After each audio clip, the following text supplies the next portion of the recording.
प्रिय विद्यार्थियों, Iran, America, Israel इस संघर्ष की जब शुरुआत हुई थी, तो चर्चा हो रही थी युद्ध के कारण और युद्ध के परिणामों की। अब लेकिन ज्यादा चर्चा हो रही है युद्ध के प्रभावों की, क्योंकि इस युद्ध का विश्वव्यापी प्रभाव पड़ा है। तो जो अभी तुरंत निबंध देने वाले हैं, वो अपना फोकस, अब लिखने का फोकस युद्ध के प्रभावों की ओर शिफ्ट करें। तो मैं आपको शुरुआत में तो निबंध की भूमिका और निबंध के पॉइंट समझा रहा हूं, फिर बहुत जल्द ही मैं इंडिया टुडे के एक लेख के माध्यम से इसके व्यापक प्रभावों पर चर्चा करूंगा, जिसे आप अपने निबंध में अवश्य ऐड ऑन करेंगे। भारत पर तो इसका गहरा प्रभाव पड़ रहा है और हमारी सरकार इस समस्या का जिस कुशलता से सामना कर रही है, उसकी जितनी तारीफ की जाए कम है। तो चर्चा शुरू करते हैं। मध्य पूर्व संकट पर ईरान पर अमेरिका का और इजराइल का हमला, है ना। जहां से मध्य पूर्व का संकट शुरू हुआ है, अमेरिका और इजराइल द्वारा 28 फरवरी 2026 से ईरान पर आक्रमण हुआ और फिर अयातुल्ला अली खामनेई शिया धर्मगुरु की मृत्यु हुई, ये सभी जान रहे हैं। अब इसमें आप निबंध जब लिखेंगे तो भूमिका रहेगा एक आपका कि आप यहां से शुरुआत कर सकते हैं या अपने तरीके से और आप लिख सकते हैं। विश्व शांति के मार्ग की तलाश में रहता है, पर विश्व के हिस्से में अशांति ही पता नहीं क्यों आती है। शांति का संदेश कब प्रभावी होगा, कुछ भी आप अपने तरीके से बनाएं। भूमिका, फिर युद्ध के कारण आएंगे, कारण और उद्देश्य, किस कारण से युद्ध हुआ, आखिर उद्देश्य क्या है अमेरिका और इजराइल के इस हमले का, फिर प्रभाव जिस पर हमको बहुत ज्यादा फोकस करना है, फिर ये परिभाषा टाइप कर दिया गया है परिणाम, इसके युद्ध के प्रभाव और परिणाम, फिर कुछ सुझाव कि ऐसा युद्ध ना हो या इस युद्ध के संकट से हम कैसे बाहर आ सकते हैं, और निष्कर्ष। ये मैं आपको एक हल्का सा सिनॉप्सिस बता दे रहा हूं, कुछ पॉइंट्स पहले बता रहा हूं, फिर मैं जैसे कि आपको बता ही रहा हूं कि अब युद्ध किस कारण से शुरू हुआ, युद्ध का परिणाम क्या आएगा भविष्य में, ये तो किनारे हो चुका है। युद्ध के प्रभाव से पूरा विश्व हिलने लगा है, तो अब पूरी विश्व की नजरें इसके प्रभाव पर आकर के टिक रही है, तो मैं वहां पर फोकस होऊंगा, वेट करें। तो पहला पॉइंट था कि इसका कारण ईरान पर मुस्लिम आतंकवादी संगठनों को आश्रय देने का आरोप लगता रहा। ईरान की मिसाइल और सैन्य क्षमताओं को इसीलिए अमेरिका और इजराइल ने नष्ट करना चाहा। ईरान परमाणु हथियार संवर्धन कर रहा है, ये ईरान पर आरोप लगता है, और ईरान को परमाणु हथियार संवर्धन से रोकना भी इस युद्ध का कारण बताया गया। ईरान के मिसाइल और ड्रोन भंडार को अमेरिका और क्षेत्रीय सहयोगियों के लिए खतरा समझा गया। आप जान ही रहे हैं, क्षेत्रीय सहयोगियों पर भी ईरान ने आखिर हमला किया ही। फिर घरेलू राजनीतिक दबाव, ट्रंप की अमेरिका की राजनीतिक परिस्थितियां, इजराइल का फिलिस्तीन से संघर्ष, ये सब कारणों के समाहित प्रभाव से युद्ध प्रारंभ हुआ। अब इस युद्ध के प्रारंभ होने का सबसे बड़ा इंपैक्ट रहा है विश्व पर होर्मुज स्ट्रेट से। होर्मुज स्ट्रेट क्या है? फारस की खाड़ी और ओमान की खाड़ी को ये होर्मुज जल संधि जोड़ती है। ईरान द्वारा इस मार्ग को बंद कर दिया गया युद्ध के दौरान। होर्मुज जल संधि के बंद करने से पूरे देश में और पूरे विश्व में, भारत में और पूरे विश्व में ऊर्जा संकट आया, तेल निर्यात पर प्रभाव पड़ा। होर्मुज जल संधि से होकर के तेल कौन कौन से देश निर्यात करते हैं? तो सऊदी अरब बड़ा तेल निर्यातक है, इराक है, यूएई है, ईरान, कुवैत, कतर इत्यादि, ये सब तेल निर्यात करते हैं। और इन तेलों को खरीदते कौन है? तो ज्यादा मात्रा में चीन, फिर भारत, दक्षिण कोरिया, जापान, फिर कुछ अन्य एशियाई देश, और थोड़ी बहुत मात्रा में अमेरिका और यूरोप भी इसके आयातक है। तो इस तरीके से होर्मुज स्ट्रेट को जब रोका गया ईरान के द्वारा, तो तेल का संकट आया, वैश्विक ऊर्जा संकट आया वैश्विक प्रभाव में। फिर भारत पर भी क्या हुआ? इसका व्यापक प्रभाव पड़ा। तो ये प्रभाव पर हम चर्चा करेंगे, मैं बार बार बोल रहा हूं, बस 2 मिनट वेट करें आप। फिर इस प्रभाव से, इससे निपटने के लिए भारतीयों ने, भारत की सरकार ने क्या प्रयास किया? हर प्रभाव के साथ में प्रयास पर भी चर्चा करते जाऊंगा। अभी कुछ पॉइंट्स ऐसी बता दे रहा हूं। आर्थिक प्रबंधन सबसे जरूरी है, क्योंकि आर्थिक संकट पैदा कर रहा है। तो तेल का कीमत मत बढ़े करके उत्पाद शुल्क में कमी की गई। तेल की आपूर्ति बाधित हो रही है, ऊर्जा की आपूर्ति बाधित हो रही है, एलपीजी पर प्रभाव पड़ रहा है, तो ऊर्जा के वैकल्पिक आपूर्तिकर्ताओं की खोज हुई। कैसे हुई? रूस से हमारी क्या संधि थी, अमेरिका कैसे हमको तेल निर्यात करने के संदर्भ को बढ़ा रहे, आगे चर्चा करेंगे। प्रवासी भारतीय हैं, भारतीयों को जब भी वैश्विक संकट हो रहा है, वहां से सुरक्षित भारत लाना, वहां उनकी समस्याओं को समाधान तक पहुंचाना, ये भारत का पहला कर्तव्य रहता है। हमारी सरकार बहुत एक्टिवली इसको निभा रही है। फिर हमें कूटनीतिक संतुलन भी बनाए रखना था कि हम ईरान, इजराइल, अमेरिका सबके बीच विवाद में उलझे मत। तो भारत की गुट निरपेक्षता की नीति की परीक्षण की घड़ी थी, भारत की तटस्थता की नीति के परीक्षण की घड़ी थी। इन सब के साथ भारत कैसे अपने हितों को बेहतर साध सकता है, ये सब चुनौतियां ये युद्ध लेकर के आया है। अब इसके प्रभाव पर हम व्यापक चर्चा करते हैं इंडिया टुडे के आर्टिकल के जरिए। जंग की मार समझते चलिएगा, देखते चलिएगा। आपको मैं इसके पॉइंट्स बता रहा हूं, आप इस पॉइंट्स को डील करें। पहला आर्टिकल है ईरान युद्ध के, अब यहां से मैं पॉइंट्स बताऊंगा। ये ईरान युद्ध के 3 हफ्ते बीत चुके हैं, ज्यादा हो चुका अब तो, और अंतरराष्ट्रीय ऊर्जा एजेंसी ने पहले ही घोषित कर दिया है कि तेल के अकूत भंडार वाले पश्चिम एशिया में ऊर्जा संसाधनों को भयंकर नुकसान पहुंचा है। दिख रहा है ये बोर्ड में स्पष्ट। तो ऊर्जा देखो, इसका पहला मतलब परिणाम, प्रभाव, ऊर्जा संसाधनों को नुकसान। लिख लें कॉपी में, ऊर्जा संसाधनों को नुकसान। यह 19, अब आपको केवल लिखने से काम नहीं होगा, अच्छे से लेख को पढ़ेंगे तो वहां पर आप तथ्य दे पाएंगे। देखिए क्या बताया जा रहा है। यह 1970 के दशक के 2 बड़े तेल संकट और 2022 में रूस के यूक्रेन पर हमले के बाद उपजे प्राकृतिक गैस संकट, तीनों को मिलाकर हुए नुकसान के बराबर है। मतलब ये एक बड़ा संकट है। रूस यूक्रेन युद्ध से जितना बड़ा संकट आया, उससे कहीं ज्यादा बड़ा संकट इस युद्ध से आ रहा है। इससे भी बुरा यह है कि 28 फरवरी को जंग शुरू होने के वक्त इजराइल और अमेरिका की सेनाएं मिलकर ईरानी शीर्ष नेतृत्व के खात्मे और उसकी मिसाइल क्षमता को नष्ट करने की, एटमी क्षमता को नष्ट करने की कोशिश में जुटी थी। लेकिन अब इस युद्ध ने अन्य कई देशों को अपने चपेट में ले लिया। मतलब ये शुरू हुआ था ईरान, अमेरिका और इजराइल के संकट के रूप में, फिर आप सभी जान रहे हैं ये वैश्विक संकट बन रहा है। विश्व के सभी देश प्रत्यक्ष या अप्रत्यक्ष रूप से इससे प्रभावित होने लगे हैं। अर्थव्यवस्था, मुद्रास्फीति, सब संकट इससे भारत पर, विश्व पर आ रहा है। इस हालात ने 6 साल पहले कोविड-19 महामारी की वजह से अर्थव्यवस्था के पटरी से उतरने की यादें ताजा कर दी हैं। यानी दुनिया के सामने वही समस्या है जैसे कोविड से आ रहा था। कोविड का परिणाम तुरंत दिख रहा था, ये धीरे धीरे धीरे अपने पांव पसार रहा है।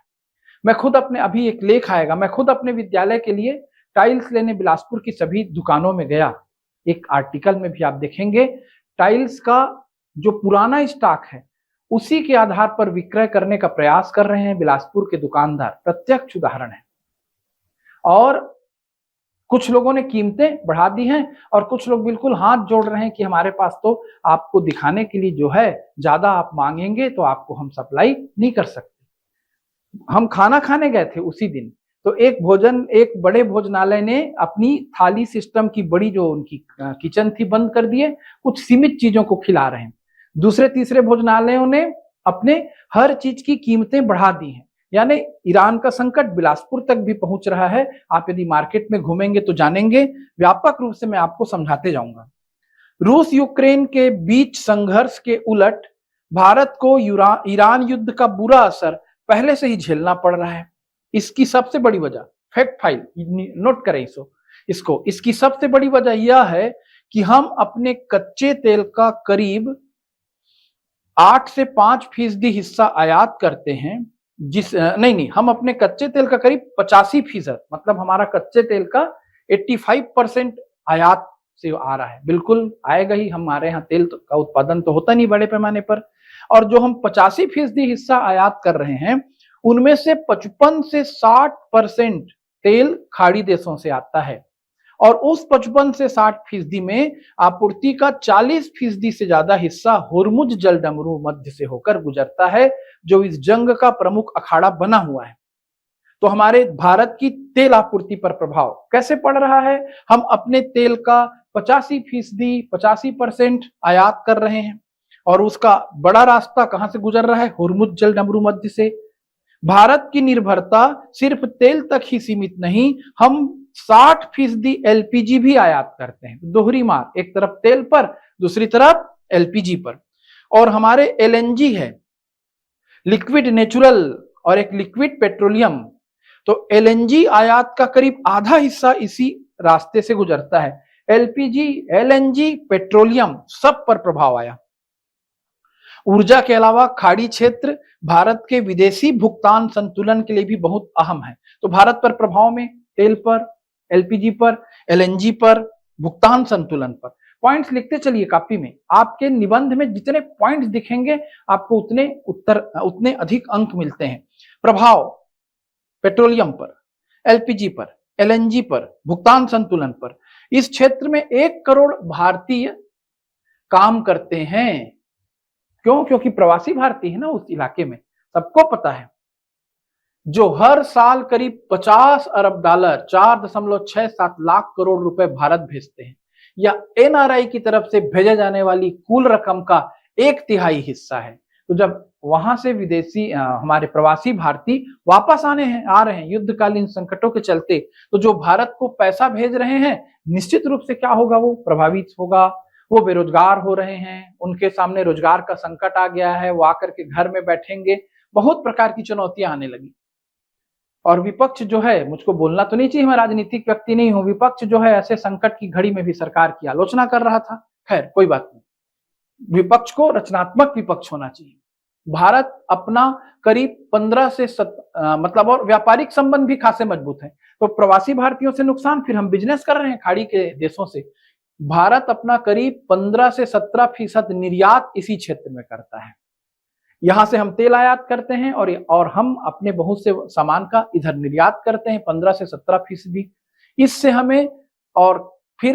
हमें खाद और पेट्रोकेमिकल जैसी जरूरी चीजें भी उपलब्ध होती हैं, जो सीधे तौर पर हमारे कृषि और उद्योग जगत के लिए काफी मायने रखती है।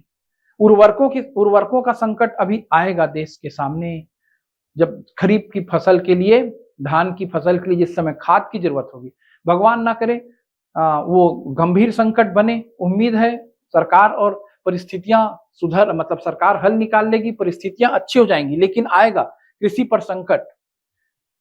तो इस तरीके से रुपए की कीमत यानी मुद्रास्फीति बढ़ेगी, चालू खाता बढ़ेगा, भारत के आयात बिल में 12 से 15 अरब डॉलर का इजाफा हो जाएगा।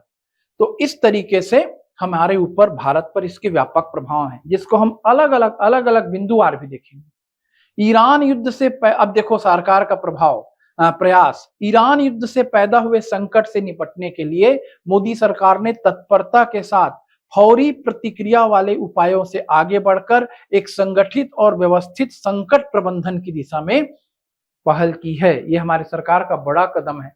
फौरी उपाय नहीं जिससे तुरंत कुछ राहत मिले, ऐसा नहीं। हम संकट, जैसे हम डिजास्टर मैनेजमेंट की तरफ जाते हैं, आपदा प्रबंधन हम करते हैं। हमने कोरोना में जैसे हमारी सरकार को जूझ कर काम करते हुए देखा, आप समझिएगा, मैं आपको विस्तार से समझाऊंगा। सरकार यहाँ पर भी बेहद जूझ कर काम कर रही है। व्यवस्थित संकट प्रबंधन की दिशा में पहल हुई है।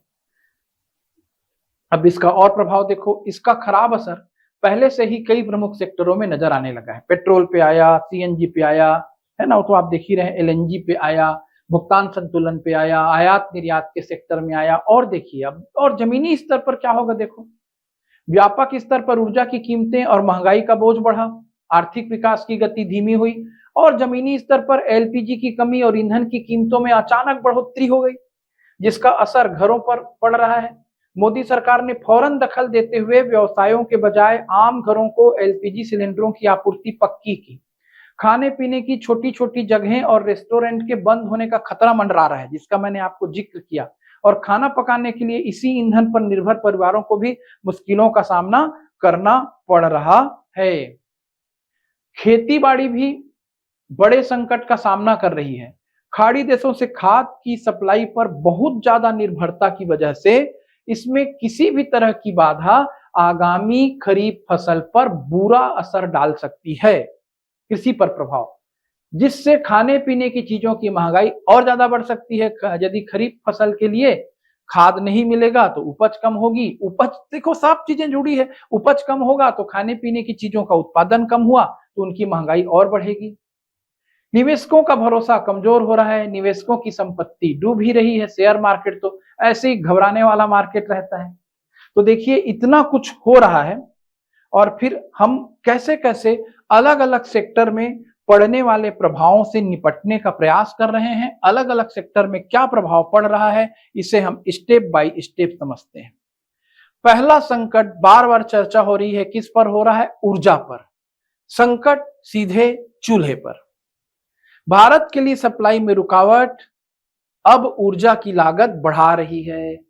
तो एलपीजी की कीमतों के बढ़ने का आप सामना कर रहे हैं, करेंगे। सरकार यद्यपि बहुत ज्यादा एक्टिव होकर के संतुलन बना करके रखी है, इससे आयात पर उसकी गहरी निर्भरता खुलकर सामने आ गई।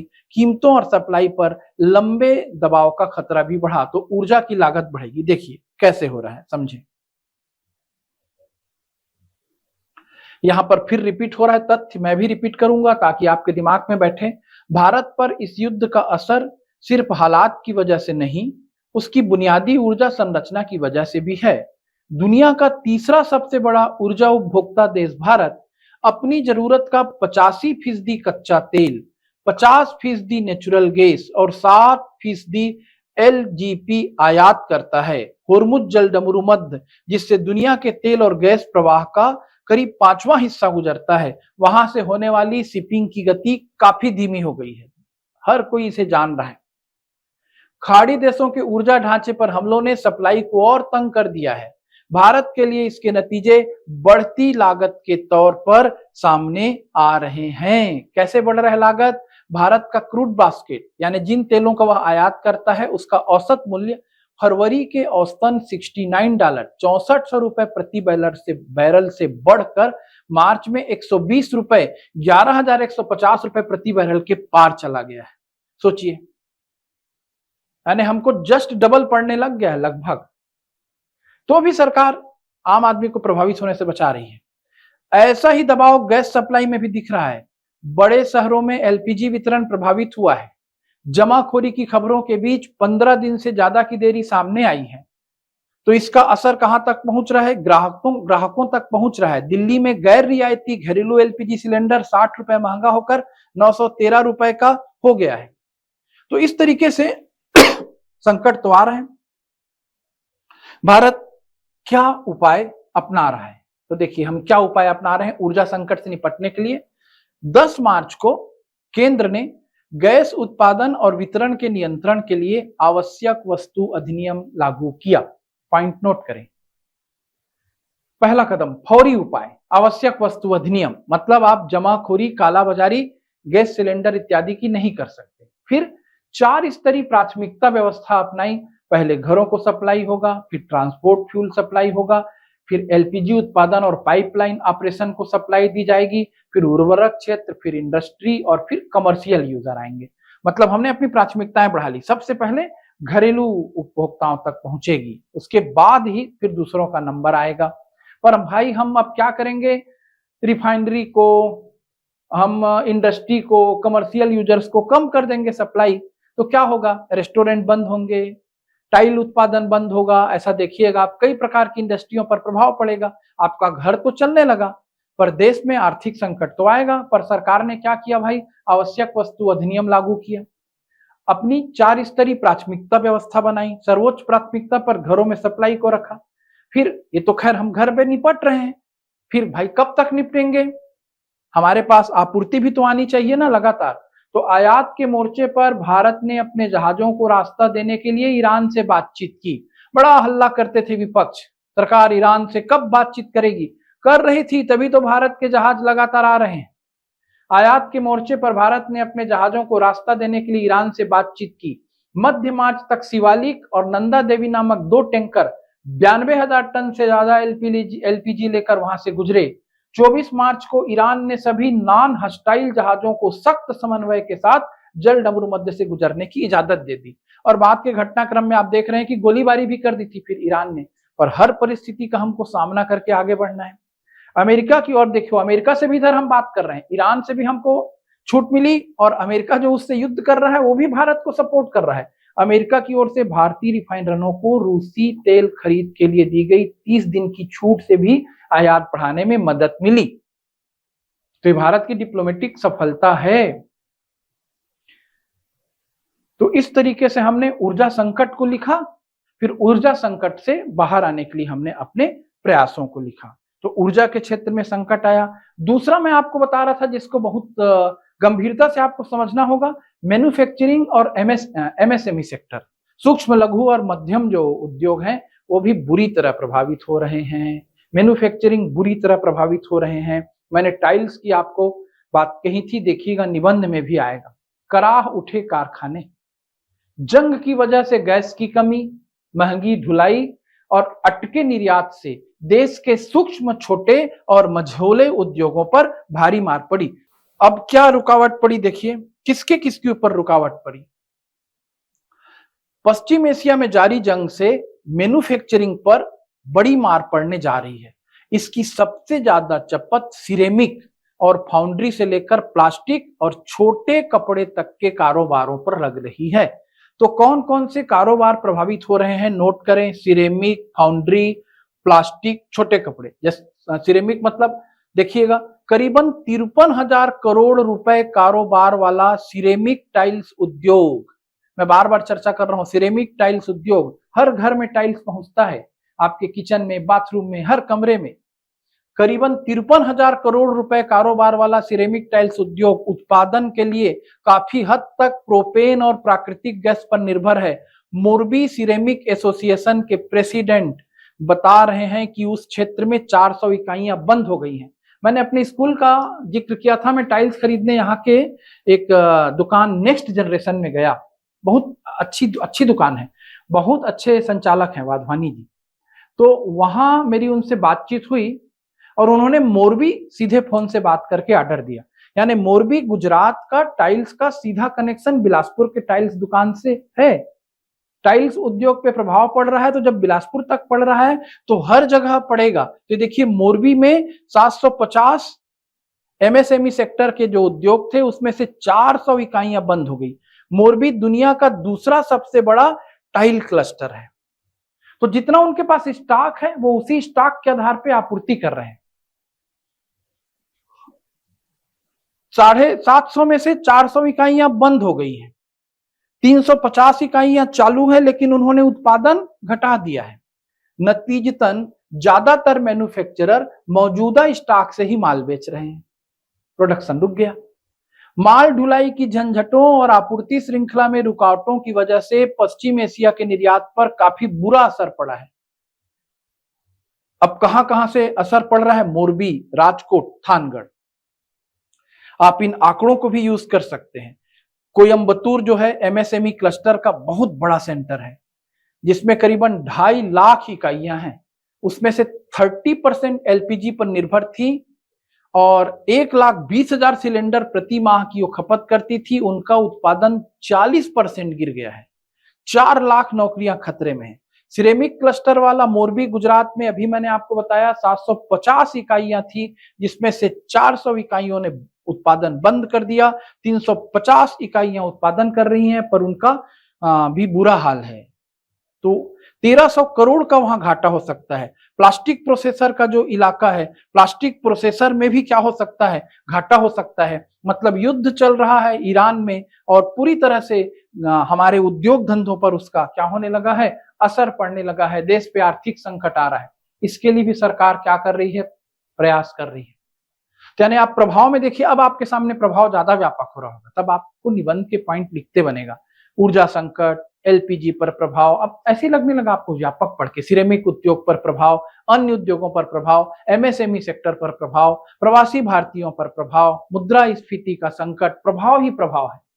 सरकार के उपाय, फिर सरकार जंग के हालात में मदद के लिए 57,300 करोड़ रुपए के इकोनॉमिक स्टेबलाइजेशन फंड पर काम कर रही है।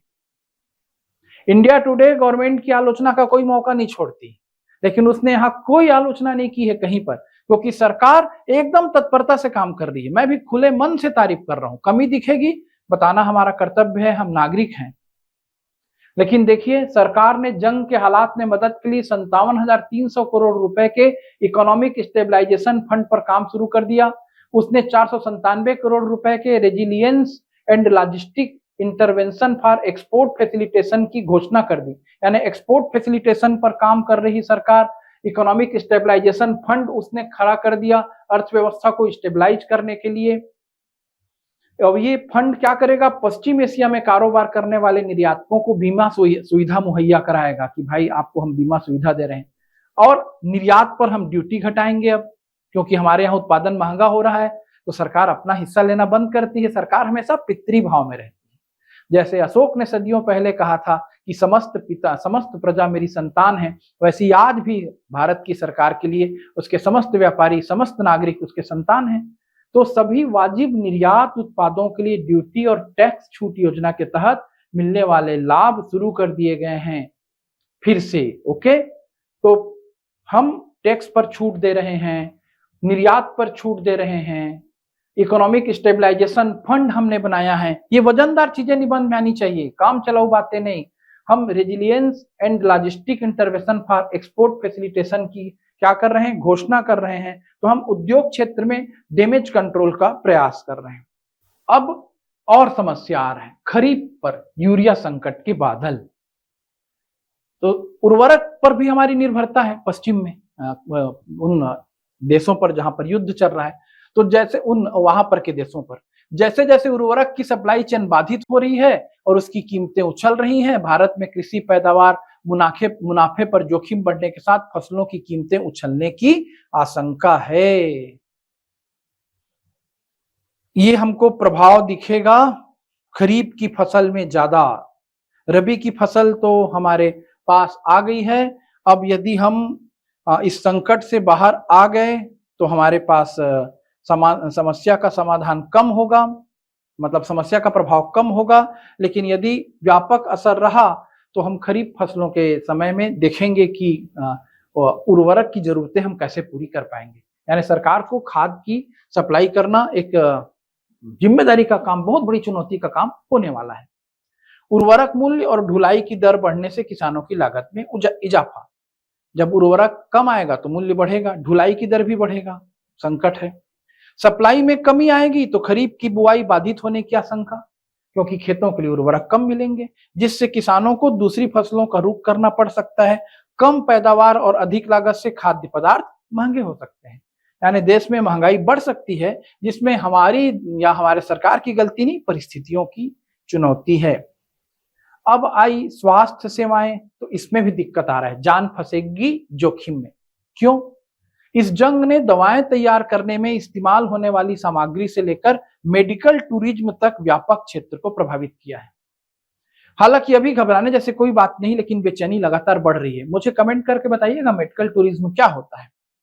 तो देखिए, हम तो विदेश में इलाज होना श्रेष्ठ समझते हैं, लेकिन परिस्थितियां बदल गई है। विदेश के लोग भारत की सस्ते इलाज और उत्कृष्ट इलाज दोनों के लिए अब भारत में इलाज कराने आते हैं। जैसे देखिए, शिकागो निवासी 44 वर्षीय एचआर कंसल्टेंट अनन्या भट्टाचार्य जी को पिछले साल के आखिर में थायराइड कैंसर का पता चला।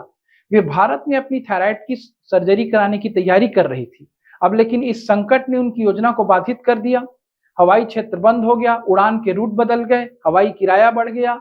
जो टिकट कराना चाहती थी उसकी कीमत कुछ ही हफ्ते में दुगनी हो गई। तो वो क्या कर रही हैं, अपनी सर्जरी को टाल रही हैं, दवाएं ले रही हैं, वेट कर रही परिस्थितियों के सामान्य होने का। तो भारत में जो इलाज के लिए आते हैं बाहर से लोग, वो प्रभावित हो रहे हैं। दवा कंपनियों के उत्पादन पर क्या होगा, प्रभाव पड़ेगा। क्यों पड़ेगा भाई? देखिए क्या क्या प्रभाव पड़ेगा। देखिए, दवा पर बल्क ड्रग और दवाओं में इस्तेमाल होने वाला कच्चा माल महंगा होने से दवाओं की उत्पादन लागत बढ़ी। आयात निर्यात पर प्रभाव पड़ रहा है। हमको कच्चा माल चाहिए, वो महंगा होगा तो उत्पादन लागत बढ़ जाएगी। शिपमेंट में देरी, हमारे निर्यात के हर शिपमेंट में, हर काम में हमको देरी हो रही है। शिपमेंट में देरी या इसका खर्च बढ़ने से इंसुलिन और वैक्सीन जैसी तापमान के प्रति संवेदनशील दवाओं के लिए कोल्ड चेन लॉजिस्टिक पर बुरा असर पड़ रहा है। भाई, जब शिपमेंट में देरी होगा एक जगह से दूसरी जगह सामान के पहुंचने में, तो इंसुलिन है और कई वैक्सीन हैं, उनको शिपमेंट के दौरान हमको फ्रीजिंग टेम्परेचर पे रखना पड़ता है, कोल्ड चेन पर हमको रखना पड़ता है। तो हम जितना ज्यादा देरी करते हैं कोल्ड चेन लॉजिस्टिक पर, उतना ज्यादा बुरा असर पड़ता है। और ये खतरनाक असर एमआरआई पर हो सकता है। कतर पर निर्भरता के कारण हीलियम की आपूर्ति पर अनिश्चितता के बादल छाए हैं। एमआरआई मशीनों के शीतलन के लिए लिक्विड हीलियम की जरूरत होती है। हीलियम की बढ़ती कीमतों ने डायग्नोस्टिक सेंटर की चिंताएं बढ़ा दी। तो एमआरआई तो अनिवार्य आवश्यकता है भाई आज के स्वास्थ्य की। और एमआरआई में शीतलन के लिए किसका प्रयोग होता है? हीलियम का। और हीलियम हमको कहां से ज्यादा मिल रहा है? कतर से। और कतर के इलाके में संकट है। हवाई रास्ते बंद या बाधित होने से पश्चिम एशिया से आने वाले मरीजों की संख्या में आई भारी गिरावटों ने अस्पताल की कमाई पर प्रतिकूल असर डाला। स्वास्थ्य सेक्टर पर प्रभाव है जंग का। डीजल, बिजली और ट्रांसपोर्ट की लागत बढ़ने से अस्पतालों की संचालन लागत बढ़ी। पेट्रोकेमिकल्स की कीमत बढ़ने से प्लास्टिक से बनी चीजें जैसे plastic syringe, IV bag, disposal उपकरण सब महंगे हो गए। शिपिंग में देरी और इंश्योरेंस की ज्यादा लागत के कारण मेडिकल उपकरणों की कीमतें बढ़ी जो आयात होकर के आती हैं। तो इस तरीके से दवा क्षेत्र पर भी क्या पड़ रहा है? प्रभाव पड़ रहा है। और सरकार इस सेक्टर को भी सुरक्षित करने के लिए, इस प्रभाव से बचाने के लिए अपने तरफ से प्रयास कर रही है। बाजार में प्रभाव पड़ेगा भाई, तो एकदम समझा हुआ तथ्य है। बाजार में क्यों पड़ेगा? पेट्रोलियम पर, तेल पर तो पूरा बाजार और दुनिया का हर सामान निर्भर करता है। तो इस संकट से पूरे बाजार पर प्रभाव पड़ेगा और शेयर मार्केट तो हिलने डुलने लगेगा ही। शिपिंग, व्यापार और निर्यात पर असर पड़ेगा। होर्मुज जलडमरू मध्य को लेकर जारी विवाद ने न सिर्फ हमारे सबसे बड़े व्यापारिक साझेदारों में से एक यूएई के साथ द्विपक्षीय व्यापार का सारा तारतम्य बिगाड़ दिया, बल्कि पश्चिमी देशों को हमारे निर्यात पर भी बुरा असर डाला। तो बीच भंवर में डगमग नैया शिपिंग, पूरा जहाज रानी वाला हमारा इलाका होर्मुज संकट की मार झेल रहा है। तो ऐसा कोई क्षेत्र नहीं है जहां पर हमें चुनौतियों का सामना नहीं करना पड़ रहा है। और एक बड़ी और चुनौती आती है, जैसे ही कहीं पर युद्ध होता है, अंतर्राष्ट्रीय तनाव बढ़ता है, तो क्या चुनौती आती है? देखिए, प्रवासी भारतीयों की। इसके पहले वो पॉइंट रहा होगा, उस पर मैं चर्चा कर चुका हूं। आप भी दिमाग में रखेंगे कि प्रवासी भारतीयों को लेकर के हमारे सामने बहुत बड़ा संकट रहता है। तो ये संकट एक पहलू को प्रभावित नहीं कर रहा है, बहुत ज्यादा हर पहलू को, इकोनॉमी के हर पहलू को, देश की पूरी अर्थव्यवस्था, सबको, न केवल भारत का बल्कि विश्व का इससे क्या हो रहा है? प्रभाव हो रहा है। तो ऐसे समय में अब आपको सुझाव भी देने की जरूरत है। तो ऐसे समय में बेहद अधिक किसकी जरूरत पड़ती है? समझदारी की जरूरत पड़ती है। आसमान में जहाजों का टोटा, तो ये भी बताने की बात नहीं है भाई।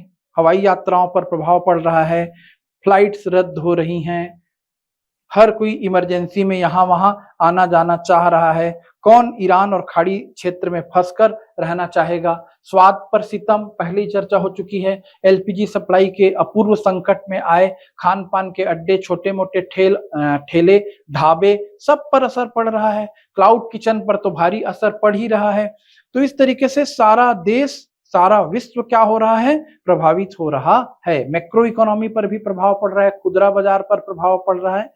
ऐसा कोई फील्ड नहीं है भाई जो इससे क्या नहीं होगा, प्रभावित नहीं होगा। और प्रवासी भारतीयों को देश तक लाना ये एक अलग चुनौती बनी हुई है। और ऊपर से वहां वो काम कर रहे थे, प्रोडक्टिविटी का पार्ट बने हुए थे, और वो हमारे लिए क्या बन रहे हैं? अब एक थोड़ी सी जिम्मेदारी बन रहे हैं। तो देश और विश्व एक व्यापक आर्थिक संकट से गुजर रहा है। अब आप सुझाव बता सकते हैं कि हम अपनी अर्थव्यवस्था को संभालें, हम निर्यात के बेहतर विकल्पों पर कार्य करें, मध्य एशियाई देशों पर अपनी निर्भरता को क्या करें? कम करें। ये सब उपाय हमारी सरकार निश्चित तौर पर अपनाएगी। ऊर्जा के वैकल्पिक साधनों की ओर हम जाएं। ऐसे संकट ही हमें नए समाधान की तरफ ले जाते हैं। नागरिकों के ऐसे समय में क्या कर्तव्य होने चाहिए, आप लिख सकते हैं, कि वो किसी भी प्रकार की अफवाहों पे ना आए। ठीक, नागरिकों के कर्तव्य, हमारे देश के कर्तव्य। फिर इस तरह के संकट भविष्य में ना आए तो यूएनओ को कैसे शक्तिशाली बनाएं? यूएनओ मूक दर्शक बना हुआ है। कैसे निहित स्वार्थों से बाहर आए, कैसे आतंकवाद से वैश्विक स्तर पर निपटें, इतने कई पहलुओं को आप अपने तरफ से और सजेशन के रूप में दे सकते हैं। एक निष्कर्ष पर जा सकते हैं कि ये संकट जल्दी से जल्दी कहां पर पहुंचे, समाधान की ओर पहुंचे। विश्व एक व्यापक चुनौती के दौर से गुजर रहा है और इस तरह के संकटों में विश्व को नहीं फंसना चाहिए। इस मौजूदा दौर में विश्व राजनीति में, विश्व राजनीतिक परिदृश्य में, जियोपॉलिटिक्स में बहुत अधिक चर्चा, विचार और संगठनों के आपसी समन्वय की जरूरत है, ताकि क्षेत्रीय संघर्ष पूरे वैश्विक पटल पर खतरे के रूप में न उभरे। चाहे वो रूस यूक्रेन का मुद्दा हो, चाहे वो ईरान वाला युद्ध हो, तो ये वैश्विक संकट पूरे विश्व को अपने चपेट में ले रहे हैं। इसलिए विश्व के शीर्ष नेतृत्व को, जितने भी बड़े लीडर हैं, बड़े देश हैं, यूएनओ जैसी संस्थाएं हैं, सबको अपनी भूमिका के बारे में फिर से सोचने समझने की जरूरत है। समस्या ही समाधान लेकर आता है, समस्या ही चिंतन के लिए विवश करता है, चुनौतियों से ही इंसान सबक लेकर आगे बढ़ता है। ऐसे सकारात्मक शब्दों के साथ अपने आप निबंध को क्या करेंगे, एक निष्कर्ष की ओर ले जाएंगे। धन्यवाद। जय हिंद, जय भारत, जय छत्तीसगढ़।